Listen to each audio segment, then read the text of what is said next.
रोजाना शाम 8:30 बजे और सुबह 9:30 बजे। या देवी सर्वभूतेषु, सिर्फ चैनल 1 न्यूज पर।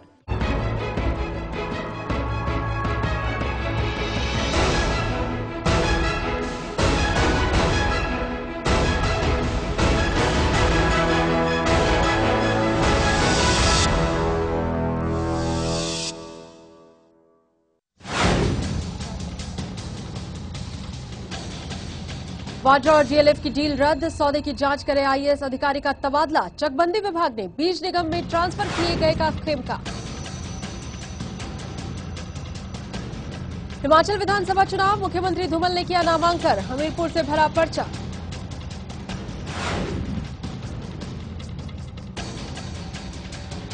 दिल्ली में आज यात्रियों के लिए मुश्किलों भरा दिन, किराया बढ़ाने की मांग को लेकर हड़ताल पर ऑटो यूनियन।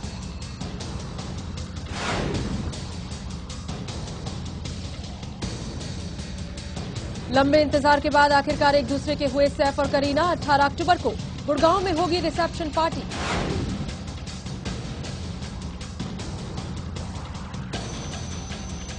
और आज से नवरात्रों की शुरुआत, पहले दिन मां शैलपुत्री की आराधना के लिए मंदिरों में उमड़ी भक्तों की भीड़।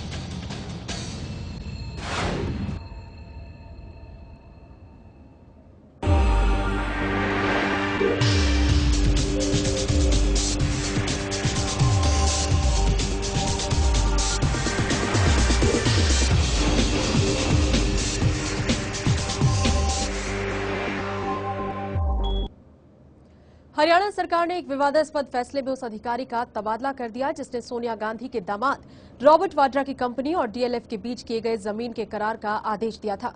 हरियाणा काडर के 1991 बैच के 47 वर्षीय आईएएस अधिकारी अशोक खेमका का अपने 20 साल के करियर में ये 41वां तबादला है। लेकिन इससे पहले किसी भी उनके तबादले पर इतना बवाल नहीं मचा जितना इस बार मचा है। ट्रांसफर से ठीक पहले उन्होंने एक कंपनी और रियल एस्टेट कंपनी डीएलएफ के बीच जमीन करार की जांच के आदेश दिए थे। इस कंपनी को सोनिया गांधी के दामाद रॉबर्ट वाड्रा की कंपनी बताया गया। ऐसे में इस पर सियासत तो गरमानी ही थी। नमस्कार, मैं हूं वंदना चंदेल और आप देख रहे हैं सियासत। और सियासत में आज हम बात कर रहे हैं दामाद के लिए तबादले की।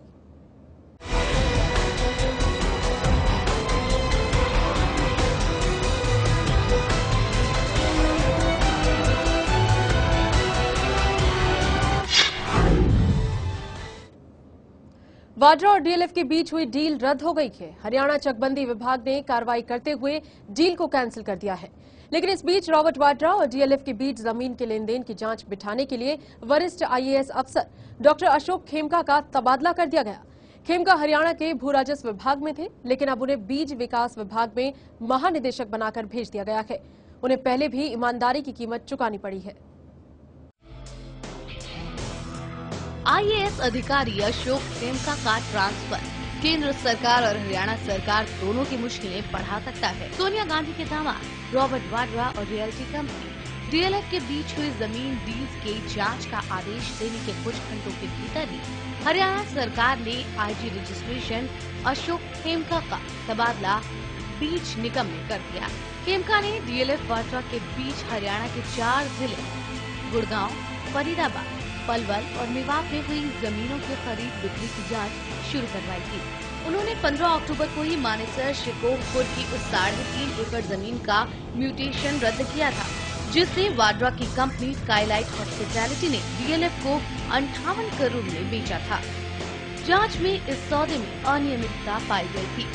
जमीन डील को रद्द करने वाले दस्तावेज बताते हैं कि जमीन बिक्री के कागजात पर अनाधिकृत ऑफिसर के हस्ताक्षर पाए गए हैं। अशोक खेमका ने भी आरोप लगाया है कि उनका तबादला कुछ सरकारी अफसरों और बिल्डरों की साठगांठ के खिलाफ कार्रवाई करने पर किया गया है। प्रदेश के मुख्य सचिव को लिखी एक चिट्ठी में उन्होंने कहा, मैंने आरोपी ऑफिसर्स के खिलाफ कानूनी कार्रवाई की सिफारिश की थी, लेकिन आरोपियों ने मेरा ही तबादला करा दिया। उन्होंने ये भी लिखा है, मुझे धमकी दी जा रही है कि अपमानित करने के लिए हर महीने मेरा तबादला किया जाएगा। एक न्यूज चैनल से बातचीत में खेमका ने अपनी पीड़ा बताते हुए कहा, या तो मैं अपनी ड्यूटी निभाऊं या फिर किसी से बनाकर चलूं। सभी सरकारें एक जैसी है। पिछले 21 सालों में मेरा 40 बार तबादला हो चुका है। 1991 बैच के IAS ऑफिसर खेमका की छवि एक ईमानदार अधिकारी की है। उन्होंने इंडिया अगेंस्ट करप्शन के आरोपों को संज्ञान में लेते हुए वाड्रा DLF बीज की जांच के आदेश दिए थे। इसके बाद 11 अक्टूबर को ही उनके तबादले का आदेश आ गया था। उनका ट्रांसफर होने से हरियाणा की हुड्डा सरकार कटघरे में आ गई है। इंडिया अगेंस्ट करप्शन के अरविंद केजरीवाल ने प्रदेश सरकार पर सोनिया गांधी के दामाद वाड्रा को बचाने का आरोप भी लगाया है। खेमका 3 महीने पहले ही IG रजिस्ट्रेशन बनाए गए थे। वाड्रा DLF डील की जांच के अलावा उन्होंने गुड़गांव के 7 गांव की पंचायती जमीनों को बिल्डरों को ट्रांसफर करने के मामले में गड़बड़ी का भी पर्दाफाश किया था। Bureau report, channel one news. तो अब जरा आप खुद सोचिए, UPSC कैडर के एक IAS अफसर का तबादला होता है, वो भी 21 सालों की नौकरी में 40 बार तबादला। आखिर किस चीज की कीमत चुका रहे हैं खेमका, जो कि IAS अधिकारी हैं? महज 21 साल में ही 40 बार तबादला हुआ। गुड़गांव, फरीदाबाद, पलवल और मेवात में जो सौदे हुए थे जमीन के, उसकी जांच के आदेश इन्होंने दिए थे, जिसमें रॉबर्ट वाड्रा, जो कि सोनिया गांधी के दामाद हैं, और DLF दोनों के बीच ही डील हुई थी।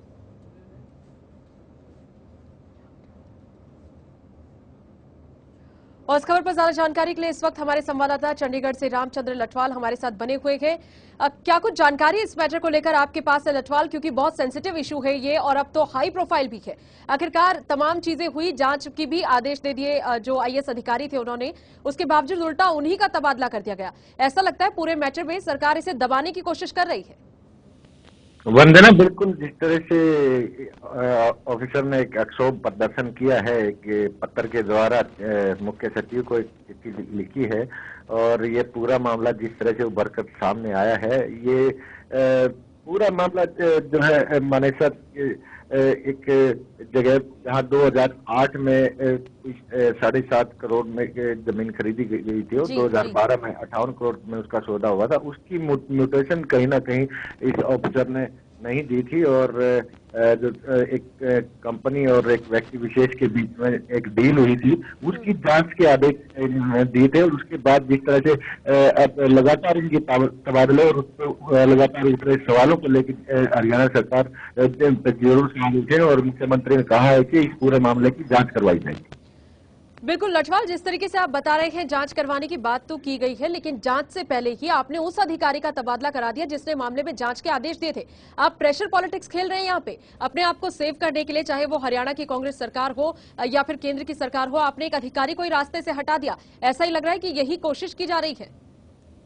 जी, जिस तरह से ऑफिसर ने आरोप लगाए हैं कि कहीं ना कहीं उनको काम करने की जो आज़ादी होनी चाहिए एक IAS ऑफिसर को, कहीं ना कहीं उसमें वो हस्तक्षेप मानते हैं, और इसको बड़े नपे तुले शब्दों में उन्होंने मीडिया को भी कहा है, और अपनी शिकायत को मुख्य सचिव के सामने भी रखा है। जो उनकी व्यथा है उसको सरकार के सामने उन्होंने रखने की कोशिश की है। और मुख्यमंत्री भूपेंद्र सिंह हुड्डा से जब आज ये सवाल किया गया तो उन्होंने कहा कि ये पूरे मामला जो है मुख्य सचिव के पास है, और वो इसकी जांच जरूर करवाएंगे, और जो आरोप लगाए हैं ये अशोक खेमका ने, अगर उनमें प्रमाणिकता नहीं मिली तो उसकी भी वो जांच करवाएंगे।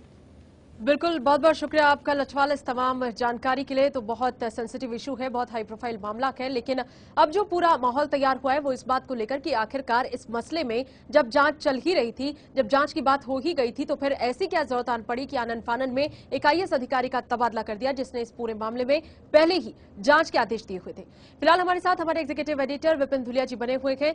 विपिन जी, इस मसलों पर गहरी जानकारी रखते हैं आप, क्या समझे सरकार के जो बहुत करीबी है, जो बहुत नजदीकी है, कांग्रेस की सरकार है, सोनिया गांधी के दामाद है रॉबर्ट वाड्रा, DLF के साथ एक डील करते हैं, डील में कहीं पे कोई फॉल्ट जो है वो सामने आता है, एक IAS अधिकारी जिसकी ड्यूटी है कि वो इस तरीके की चीजों में जब भी गलतियां सामने आए वो रिएक्ट करे, वो रिएक्शन करे, वो कार्रवाई ले, लेकिन जब वो कार्रवाई करता है तो उसे इसकी सजा भुगतनी पड़ गई। अशोक खेमका जो है अब उनका तबादला कर दिया गया। देखिए, अशोक खेमकर का जो तबादला है वो थोड़ा सा इस मौके पर हुआ है कि जबकि जो है वाड्रा बहुत ही विवाद में फंसे हुए हैं। वाड्रा और DLF के बीच जो डील हुई है, जिस तरह का पैसे का लेन देन हुआ है, और जो करोड़ों में जो रुपए जो है करोड़ों में है ये रकम, तो इसमें जो है इस मौके पर एक IAS अधिकारी जिसकी कि एक ऐसी छवि है हरियाणा के अंदर कि ये जो है बहुत ही पाक-साफ छवि वाले हैं, और इस वजह से अतीत में भी उनको कई बार तबादलों का सामना करना पड़ा। इस उम्र में जो है 40 के करीब तबादले उनके हो चुके हैं, लेकिन जो है इस वक्त जब पूरे देश में एक राजनीतिक भूचाल आया हुआ हो, जब जगह जगह घोटालों की बात चल रही हो, जब कई मंत्री जो है घोटालों की आंच जिनके ऊपर पड़ रही हो, ऐसे मौके पर जो है इस अधिकारी का तबादला मुझे लगता है कि कांग्रेस शायद ही भूल गई है कि उसको अब चुनाव में भी जाना है। और इस तरह जो है कांग्रेस की दिक्कतें, ये जो है इस तरह ये तबादला भले एक मामूली तबादला हो, एक IAS ऑफिसर का तबादला हो, लेकिन जिसमें जो हाई प्रोफाइल लोग जो जुड़े हुए हैं, जिसमें हरियाणा का मुख्यमंत्री भूपेंद्र सिंह हुड्डा जुड़े हुए हों, जिसमें रॉबर्ट वाड्रा जुड़े हुए हों, तो ऐसे इशूज पे जो है एक जांच अधिकारी जिसके ऊपर जांच की जिम्मेदारी थी उसका तबादला कर देना मुझे लगता है कि हरियाणा सरकार। विपिन जी, कहा कुछ छुपाने की भी चीजें होती है जिन्हें आदमी छुपाने की कोशिश करता है, लेकिन जब आप ऐसी गलतियां कर रहे हैं कि जिस जांच अधिकारी ने पूरे मैटर में अपनी इन्वॉल्वमेंट शो कर दी, उसने एज ए एक्शन आपके ऊपर कार्रवाई भी करने का ऑर्डर दिया कि देखिए कि ये सौदे सही हैं नहीं हैं। अब जब ये पूरा मैटर, जैसा आपने कहा कि पूरे देश में एक राजनीतिक भूचाल है, इस भूचाल में कांग्रेस सबसे ज्यादा फंसी हुई नजर आ रही है। कांग्रेस की ही सरकार हरियाणा में है, कांग्रेस की ही सरकार केंद्र में है। आपने उस मंत्री को हटाकर तो और साफ कर दिया कि अगर इसे नहीं हटाते आप तो आपकी तो गिल्टी सामने आ जाती। तो ऐसा लग रहा है कि जो आनन फानन का सीन है, जो अपने आप को बचाने की कोशिश है, इसमें इतनी अंधी हो गई है कांग्रेस इस वक्त कि उसे ये भी नहीं दिख रहा कि जो करने जा रही है उससे तो सच और सामने आएगा। देखिए, हरियाणा में अगर कांग्रेस का आप देखेंगे कि जो पिछला एक बाई इलेक्शन हुआ था हरियाणा में, इसमें कुलदीप बिश्नोई कैंडिडेट थे, उधर ओम प्रकाश चौटाला के जो बेटे अजय चौटाला कैंडिडेट थे, और कांग्रेस के कैंडिडेट थे जयप्रकाश। और इसमें आपको हैरानी की ये बात होगी कि कांग्रेस जो है फाइट में नहीं थी, फाइट हुई थी कुलदीप बिश्नोई और अजय चौटाला के बीच में। तो कांग्रेस को ये समझना पड़ेगा कि कांग्रेस जो है इस कगार पर है हरियाणा में इस वक्त, कांग्रेस पार्टी जो है कि वो हो सकता है कि वहां पे एक तीसरे नंबर की पार्टी बनकर रह जाए, और लड़ाई जो है ओम प्रकाश चौटाला और कुलदीप बिश्नोई के बीच लड़ी जाए हरियाणा के चुनावों में। तो इस तरह के जो घोटाले हो रहे हैं, मुझे लगता है कि कांग्रेस राजनीतिक जमीन लगातार अपनी उसकी जमीन सिमट रही है। कांग्रेस समझ नहीं पा रही इन चीजों को, और अब तो मुझे ये लगने लगा कि भ्रष्टाचार के घोटालों में इतने बड़े लोग फंसे हुए हैं कि कहीं भी वो उंगली लगाने से उनको अब हिचक हो रही है। उनको एक सलमान खुर्शीद जैसे नेता का मंत्रालय बदलने में अगर एक प्रधानमंत्री को जो है हिचक है, अगर डर है, इसका मतलब बड़े बड़े जगहों पर घोटाला के जो रकम है वो बड़ी बड़ी जगहों पर पहुंचा है, और उनको डर है कि किसी भी आदमी को अगर हमने डिस्टर्ब किया, कहीं उसके साथ कुछ छेड़छाड़ की, तो और घोटालों का उजागर हो सकता है। तो कांग्रेस बहुत ही गहरे संकट में है, और इस वक्त जिस तरह से जांच को जो है प्रभावित करने की कोशिश की जा रही है हरियाणा के अंदर, वो और भी शर्मनाक है। क्योंकि उस जांच में ज्यादा पारदर्शिता इसलिए बढ़ती जानी चाहिए थी कि जो सबसे शक्तिशाली फैमिली है, सबसे राजनीतिक ताकतवर फैमिली इस देश की है, और जो सरकार चला रही है सोनिया गांधी और उसकी फैमिली, उनके दामाद का इसमें नाम जुड़ा है। और अगर उनको जो है इस देश के अंदर एक हैसियत और एक उनको रखना पड़े, उनको ये विश्वास दिलाना पड़ेगा कि वो एक अच्छी सरकार चला सकते हैं, एक अच्छी सरकार के नुमाइंदगी करना चाहते हैं, तो उन्हें जो है सबसे पहले अपने घर को, अपने रिश्तेदारों को उनकी पाक-साफ छवि पेश करनी पड़ेगी। तो रॉबर्ट वाड्रा इस वक्त जो है पूरे गांधी नेहरू खानदान के लिए एक बहुत बड़ा संकट से नेहरू गांधी खानदान जूझ रहा है। और जिस तरह से सलमान खुर्शीद से लेकर तमाम मंत्रियों को, जो दागी मंत्री हैं, उन पर जिस तरह से उनको बचाया जा रहा है। बहुत सही कहा आपने विपिन जी की कहीं ना कहीं संकट जो है वो रॉबर्ट वाड्रा के लिए है, लेकिन ऐसा लग रहा है कि रॉबर्ट वाड्रा का अब ये संकट कहीं ना कहीं ट्रांसफर हो चुका है IAS अधिकारी अशोक खेमका पर भी, जिनका ये 40वां ट्रांसफर है। 21 साल की नौकरी और 40 ट्रांसफर, आप समझ सकते हैं, यानी हर साल 2 बार एक अधिकारी का ट्रांसफर होता है। और ये सब कब होता है भारतीय राजनीति में, सियासत में या नौकरशाही में, ऐसा कब होता है, ये आप और हम बेहतर समझ सकते हैं। विपिन जी बने रहिए हमारे साथ, आगे भी आपसे चर्चा जारी रखेंगे। फिलहाल अब बात करते हैं बेनी प्रसाद वर्मा की, जिनकी जुबान हर बार की तरह इस बार भी फिसल गई।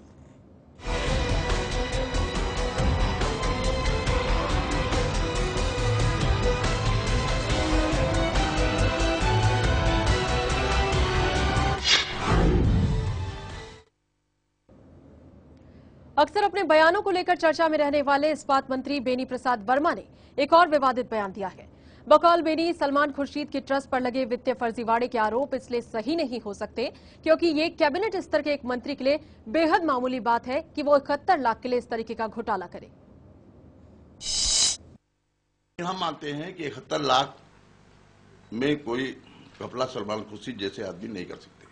71 लाख बड़ा छोटा अमाउंट है सेंट्रल मिनिस्टर के लिए। 71 करोड़ ये बेनी प्रसाद वर्मा हैं। जनाब केंद्र की सरकार में इस्पात मंत्री का ओहदा रखते हैं, लेकिन अपनी फिसलती जुबान से इतने मजबूर हैं कि आए दिन अपने और अपनी सरकार के लिए मुश्किलें खड़ी करते रहते हैं। इन दिनों इनके साथ ही कानून मंत्री सलमान खुर्शीद की कुर्सी पर तलवार लटक रही है। बेनी बाबू उनके बचाव में उतरे, लेकिन एक बार फिर इनकी जुबान ने इन्हें दगा दे दी। आइए आपको एक बार फिर सुनवाते हैं सलमान खुर्शीद को बचाने के लिए क्या तर्क दिया बेनी बाबू ने। हम मानते हैं कि 71 लाख में कोई घपला सलमान खुर्शीद जैसे आदमी नहीं कर सकते। 71 लाख बड़ा छोटा अमाउंट है सेंट्रल मिनिस्टर के लिए। 71 करोड़ होता तो हम भी सीरियस होते। सलमान खुर्शीद इन दिनों अपने विकलांगों की सहायता करने वाले ट्रस्ट को लेकर मुश्किल में है। ट्रस्ट पर वित्तीय अनियमितता और फर्जीवाड़े का आरोप है और मंत्री महोदय पर इस्तीफा देने का भी जबरदस्त दबाव है। सियासी राह पर आगे बढ़ने का ऐलान कर चुके अरविंद केजरीवाल ने एक तरफा उनके खिलाफ मोर्चा खोल रखा है। ऐसे में बेनी बाबू को अपने मंत्री मित्र की सहायता करने की जरूरत महसूस हुई, तो लगे हाथ उन्होंने इसी अंदाज में केजरीवाल पर भी निशाना साध दिया। देखिए, केजरीवाल नई पार्टी बनाने जा रहे हैं। हमारी तो शुभकामना। मल्टी पार्टी सिस्टम है, एक पार्टी और बढ़ गई इंडिया में, अच्छी बात है। लेकिन उनको हमारी राय है कि वे अपनी पार्टी लॉन्च करने जा रहे हैं। रात दिन न भोंके, कभी कभी शेर की तरह दहाड़े। रात दिन भोंकने वालों की गिनती बहुत छोटे लोगों में होती है और कभी कभी दहाड़ने वाले की गिनती जो है शेर में होती है। जब मनमोहन सरकार के घपले और घोटालों के आंकड़े हजारों करोड़ का आसमान छू रहे हैं, तो ऐसे में सलमान खुर्शीद पर लगे 71 लाख की हेराफेरी के आरोप भले ही आपको मामूली लग सकते हैं बेनी बाबू, लेकिन एक सच ये भी है कि आपके ऐसे बयानों से आप ही की तरह आपकी सरकार की भी छवि मामूली हो रही है। Bureau report, channel 1 news. तो बेनी प्रसाद वर्मा चले तो थे सलमान खुर्शीद की मदद करने, लेकिन ऐसा लगता है कि अब मदद की जरूरत उन्हें पड़ेगी, क्योंकि फटकार तो पड़नी है। इस तरह अगर उनकी जुबान बार बार फिसलती रही तो कांग्रेस भी उन्हें फटकारेगी और जनता तो उनकी जो छवि है वो बड़बोलेपन की बना की चुकी है। खैर, विपिन धुलिया जी हमारे एग्जीक्यूटिव एडिटर हमारे साथ लगातार बने हुए हैं कार्यक्रम के दौरान। विपिन जी, क्या करें ऐसे मिनिस्टर्स का, जब भी बोलते हैं तभी जुबान फिसल जाती है। क्या कहना चाह रहे हैं बेनी बाबू कि अगर 71 लाख है तो कोई बात नहीं, 71 करोड़ है तो जरा सोचिए, 71 लाख तो जनता क्या करेगी। 71 लाख का कोई मिनिस्टर गपच भी गया तो उसको काउंटिंग नहीं करनी चाहिए। कुछ इसी अंदाज में उन्होंने ये बात कही है। नहीं, अगर उनके पॉइंट ऑफ व्यू से देखें तो मैं सोचता हूं कि बेनी प्रसाद वर्मा जिस पार्टी में है और जिस पार्टी में करोड़ों के घोटाले हो रहे हों, कई हजार करोड़ के घोटाले हों, जिनकी गिनती करना पहले कल्पना भी नहीं की जा सकती थी, तो उस पार्टी के अंदर जरूर 70 लाख रुपए मेरे ख्याल से बहुत ही छोटी रकम है। और उनका कहना बिल्कुल सही है कि सलमान खुर्शीद आखिर इतने कम पैसों में कैसे फिसल गए। वो जो है 70 करोड़ होता तो कुछ बात भी होती। तो ये जरूर है कि इस समय 70 लाख या 1 करोड़ रुपए का कोई मायने इन नेताओं के लिए बिल्कुल नहीं रह गया है। और सलमान खुर्शीद हो या बेनी प्रसाद वर्मा हो, इनको समझना चाहिए कि पिछले लोकसभा चुनाव जीतने के बाद इन्होंने विधानसभा में जिस तरह बड़बोले बयान दिए थे, बेनी प्रसाद वर्मा का बेटा बुरी तरह से चुनाव हारे, सलमान खुर्शीद की पत्नी चौथे नंबर चुनाव में रही, तो इन्होंने अगर कोई सबक इन्होंने सीखा नहीं है कि इनको आखिर चुनाव में जनता के बीच जाना है। और इस बार मुझे लगता है कि इनको जनता जरूर सबक सिखाएगी, इनके इन विवादास्पद बयानों का, इनके घोटालों का। तो ये जो है इनको समझ में क्यों नहीं आ रहा है, ये बड़ा मुश्किल है समझना, कितने मेच्योर पॉलिटिशियन। तो ये बेनी प्रसाद वर्मा ने सलमान खुर्शीद का केस कमजोर किया है, लेकिन इस वक्त सबसे जो कमजोर नजर आ रहे हैं वो डॉक्टर मनमोहन सिंह आ रहे हैं। एक प्रधानमंत्री के पद पर बैठा हुआ एक व्यक्ति, न कोई बयान वो दे रहे हैं, न कोई एक्शन कर रहे हैं, न वो इनसे डिसएग्री कर रहे हैं, न एग्री कर रहे हैं। मनमोहन सिंह का स्टैंड क्या है, ये सबसे अहम बात है। और जहां तक मैं और याद दिला दूं मैं आपको कि सिर्फ 1 लाख रुपए की घूस लेते हुए बंगारू लक्ष्मण को दिखाया गया था और आज तक वो राजनीतिक वनवास में हैं और अभी अभी जो है हेल्थ ग्राउंड पे उनको जो है जमानत मिली है। तो 1 लाख रुपए हो या 1 रुपया हो, घूस का पैसा कितना भी हो, वो एक रिश्वत है, भ्रष्टाचार है, उसमें एक सजा होती है और वो जो है एक उसके ऊपर मुकदमा चल सकता है। तो ये जो है कितना रुपया था, वो 70 लाख था या 70 करोड़ था। हो सकता है बेनी प्रसाद वर्मा बिल्कुल सही कह रहे हो। बिल्कुल बिल्कुल विपिन जी, लेकिन जिस तरीके से बेनी प्रसाद वर्मा ने कह दिया कि 71 लाख रुपए तो बहुत छोटी सी रकम है, 71 करोड़ होते तो हम भी सीरियस हो जाते, क्या सोचे, कांग्रेस की एक टेंडेंसी बन गई है, इस देश की यूपीए पार्ट 2 की जो सरकार है उसकी एक टेंडेंसी है कि भाई आप अगर 2-4 करोड़ के घोटाले करेंगे तो कोई नहीं, ये तो आप कर ही सकते हैं। बात तो हम तब सोचेंगे इस बारे में जब 2-4 हजार करोड़ का आपने गबन किया हो। यानी छोटे मोटे घोटालों की तो अब कोई वैल्यू नहीं रही इस सरकार के और इसके मिनिस्टर्स के मन में, क्योंकि इस्पात मंत्री देश का इस तरीके का बयान देगा और कानून मंत्री के ऊपर इस तरीके के आरोप लगेंगे तो ऐसा लगता है कि कोई अब लायबिलिटी नहीं रही, कोई लाइन नहीं रही जिसे कहा जाए कि ये इन्होंने लांघी नहीं। हर वो सीमा जिससे बचना चाहिए था लांघने से सब लांघ चुके हैं, करोड़ों हजारों, इन्हें अब कोई फर्क नहीं पड़ता। नहीं, बेनी प्रसाद वर्मा कोई आरोप लगा रहे थे या एक चीज समझ लीजिए कि ये सरकार इतनी इनसेंसिटिव हो गई है, इतनी संवेदनहीन हो गई है कि बेनी प्रसाद वर्मा कोई ये नहीं कि 70 लाख रुपए नहीं खा सकते, सलमान खुर्शीद 70 करोड़ खा सकते, कोई आरोप प्रत्यारोप कर रहे थे, वो सिर्फ एक मस्खरी कर रहे थे, वो एक मजाक कर रहे थे। वो तो मस्खरी पर इतने गंभीर मुद्दे पे आप इतना गंभीर मसला जहां हो कि एक कानून मंत्री इस देश का वो गंभीर आरोपों में फंसा हो और एक दूसरा मंत्री जो है इस तरह की बातें, इस तरह के स्टेटमेंट दे रहा हो, सवाल वो सीरियसली कह रहे थे या नॉन सीरियसली कह रहे थे, इस पे मैं नहीं जा रहा हूं, लेकिन ये महत्वपूर्ण बात यह है कि उन्होंने इस पूरे मामले को कितनी गंभीरता से लिया है। ये बेनी प्रसाद वर्मा के लिए बहुत ही शर्मनाक बात है, ये सरकार के लिए शर्मनाक है। और सबसे पहले प्रधानमंत्री को इस पर सबसे हैरानी की बात है कि प्रधानमंत्री इसमें कतई कोई बयान नहीं दे रहे, कोई एक्शन नहीं कर रहे। आखिर प्रधानमंत्री को हो क्या गया है? जी बिल्कुल सही कहा कि आखिर प्रधानमंत्री को हो क्या गया है, क्योंकि कैबिनेट में जितने भी मिनिस्टर्स होते हैं उनकी सबकी जिम्मेदारी प्रधानमंत्री की है। प्रधानमंत्री की जिम्मेदारी है कि वो उनके प्रति जवाबदेह हो और अब फिर जनता के प्रति भी वही जवाब दें। लेकिन हमारे देश के प्रधानमंत्री मनमोहन सिंह बिल्कुल खामोश है, ऐसा लगता है कि किसी और काम में वो ज्यादा व्यस्त है बनस्पत इसके कि कुछ इन कामों को भी संभाल लेते कि उनकी मिनिस्ट्री में या उनके मिनिस्टर्स के साथ क्या चल रहा है। विपिन जी, बेनी प्रसाद वर्मा का हम लोग जिक्र कर रहे हैं, सलमान खुर्शीद की हम लोग बात कर रहे हैं, ऐसा लगता है कि अब बड़बोले मंत्रियों की संख्या बढ़ती जा रही है कांग्रेस की। आप जयराम रमेश को देखिए, कभी उन्हें गुस्सा आता है तो वो भी कुछ भी बोल देते हैं। आप कपिल सिब्बल साहब को देखिए, आप दिग्विजय को देखिए, आप बेनी प्रसाद वर्मा को देखिए, तो ऐसा लग रहा है बहुत अच्छी फहरिस्त है इन लोगों के पास, कोई भी कुछ भी बोलने के लिए फ्री है। छोड़ा हुआ है कि जब आपको कोई इस तरीके के सवाल पूछे तो कुछ भी बोलिए, खुल के बोलिए। नहीं, वो लगातार रहा कि इसमें जो है सबसे बड़ी दिक्कत राहुल गांधी की जो रही है, पूरी उनकी फंक्शनिंग में जो रही है कि वो जो है इस तरह के नेताओं को प्रोटेक्ट करते रहे जो किसी भी तरह के बयानबाजी करते रहे, लेकिन वो राहुल गांधी की पूरी चाटुकारिता करते रहे, बाकी कोई भी बयान देते रहे। और इसका जीता जागता उदाहरण जो है दिग्विजय सिंह है, जो कभी भी कोई भी बयान दे सकते हैं। और जिस तरह से इन्होंने उत्तर प्रदेश के चुनाव में जो बाटला कांड को लेके या मुस्लिम आरक्षण को लेके जिस तरह की इन्होंने पूरी कंपेनिंग की थी और कांग्रेस को जितना नुकसान पहुंचाया था, बड़ी हैरानी की बात है कि कांग्रेस ने कोई सबक नहीं लिया और कांग्रेस लगातार अपनी गलतियां करती जा रही है और कोई सबक नहीं ले रही है।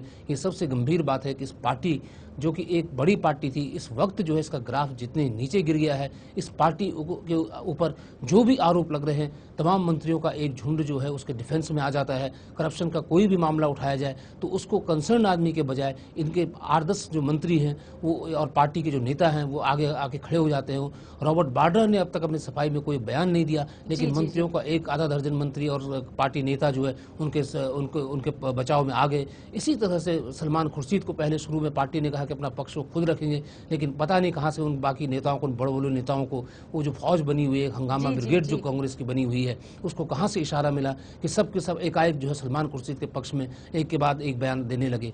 तो ये जो है कांग्रेस की जो स्ट्रेटजी है, ये समझ में बिल्कुल नहीं आ रही है कि रामदेव से लेकर उसके बाद इन्होंने जिस तरह से अन्ना हजारे को डील किया, अब अरविंद केजरीवाल को इनका कहना कि सड़क का आदमी है, जिस तरह सलमान खुर्शीद का ये कहना, तो सड़क के लोग ही इनको वोट देंगे तभी ये चुनाव जीतेंगे, ये इनको समझ लेना चाहिए। और ये तो आप देखिए कि कितनी एरोगेंस है ये कि एक सड़क का आदमी को आप कितनी हिकारत से आप इस बात को पेश कर रहे हैं कि मैं सड़क के आदमी से बात नहीं करूंगा। इसका मतलब सड़क के आदमी की प्रतिष्ठा क्या है आपकी नजर में, ये जाहिर होता है। ये आपने बता दिया, बिल्कुल सही कहा आपने विपिन जी। और ऐसा लग रहा है कि जिन्हें जवाब देना चाहिए वो खामोश हो जाते हैं और जिन्हें कुछ नहीं बोलना चाहिए वो बोलते ही चले जाते हैं। कांग्रेस की सरकार और उसके मंत्रियों का कुछ ऐसा की हाल है। फिलहाल बहुत बहुत शुक्रिया विपिन जी आपका इस चर्चा में हमारे साथ शामिल होने के लिए। और सियासत में अब बात करेंगे हिमाचल के महासंग्राम की।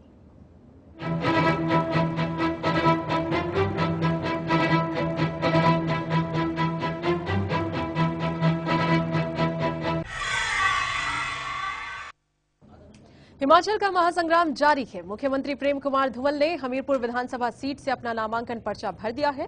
नामांकन के बाद हमारे संवाददाता रजनीश त्रिपाठी ने उनसे खास बातचीत की।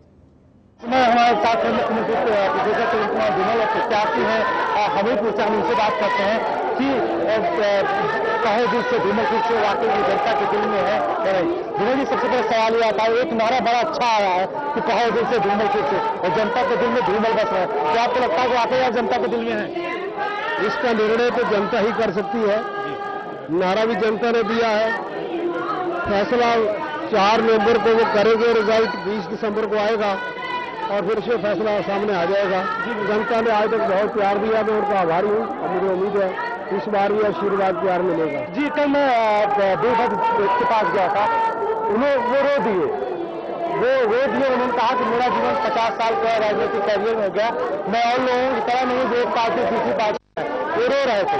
तो आपको क्या लगता है कि उनके जो आंसू है वो जनता को बदल देंगे? नहीं, उनके डायबिटिक है तो उसमें उनकी आंखों में कई बार पानी आ जाता है, इस कारण तो आंखों में पानी आ गया, बीमारी के कारण आ गया, और ऐसे आंसुओं से जनता नहीं बदला करती। लेकिन वो अपने बार बार सबको दुहाई दे रहे थे, जहां भी वो जा रहे हैं उनके आंखों में आंसू आ जा रहे हैं, और ये कह रहे हैं मेरा 50 साल का कैरियर है, यानी वो कहना चाहते हैं कि चुनाव के बाद वो नहीं लड़ेंगे।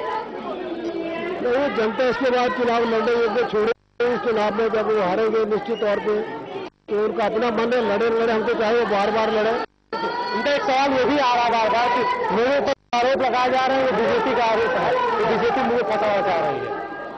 इनकम टैक्स डिपार्टमेंट बीजेपी पास नहीं है, सरकार उनकी है, उन्होंने मारा। इस्पात उद्योग जो था वो किसका है, किसके पास था, उन्होंने रिकॉर्डिंग किया, लिखा है, जो भी डायरी में लिखा। पहला CD और कैसेट है जो उनके पार्टी के आदमी ने रिलीज किया था, उसको पार्टी से एक्सपेल किया, डेफिनेशन केस आज भी कोर्ट में चल रहा है, लेकिन अब उसको पार्टी में लेकर टिकट भी उन्होंने दिया है। तो ये जाने कौन का क्या है, बीजेपी का इसमें कुछ लेना देना, लेकिन भ्रष्टाचार हुआ है, इसलिए बीजेपी इस मामले को उठाएगी।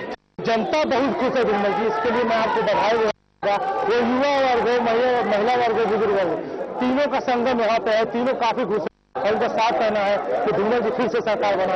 तो ये आप अपने काम को बता रहे हैं या फिर सबको बता रहे हैं कि काम से ही सरकार बनती है, काम से वापस आया जा सकता है? निश्चित तौर पर मैं मानता हूँ कि सेवा करने से जनता प्रसन्न होती है, और मुझे विश्वास है जनता की सेवा करते हुए विश्वास हमें प्राप्त होगा। हम और भी ज्यादा की भावना से उनकी सेवा करेंगे, ये सारा जीवन जनता के लिए समर्पित है। आपको लगता है कि आप इतिहास दोहरा रहे हैं? जी, जैसे पंजाब में इतिहास जो है बीजेपी अकाली, तो हमें हिमाचल में अपना इतिहास नया बनाया है।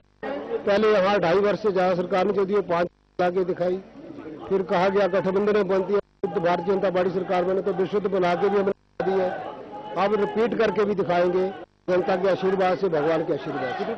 आपसे सवाल आता है, आप तो सेंट्रल में बैठते हैं, हम आपको रोज मिलते हैं, सवाल ये है कि जीजा जी घोटाला है, फिर कुर्सी कानून मंत्री उन्होंने घोटाला किया, तो किस तरह आरोप की जनता जो नाराज है लगातार। ये हमारे साथ प्रोफेसर प्रवीण कुमार धूमल साहब, उनका साथ कहना था जनता से जिताएगी, हम इतिहास फिर से दोहराएंगे।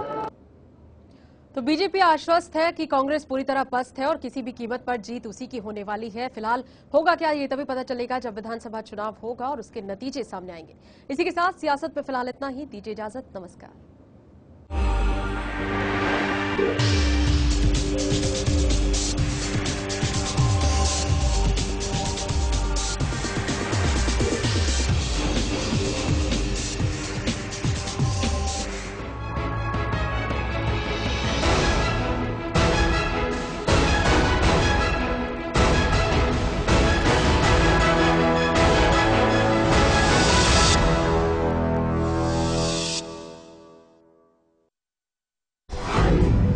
क्या नहीं सुनता कोई आपकी आवाज, नहीं मिलता आपको आपका हाथ,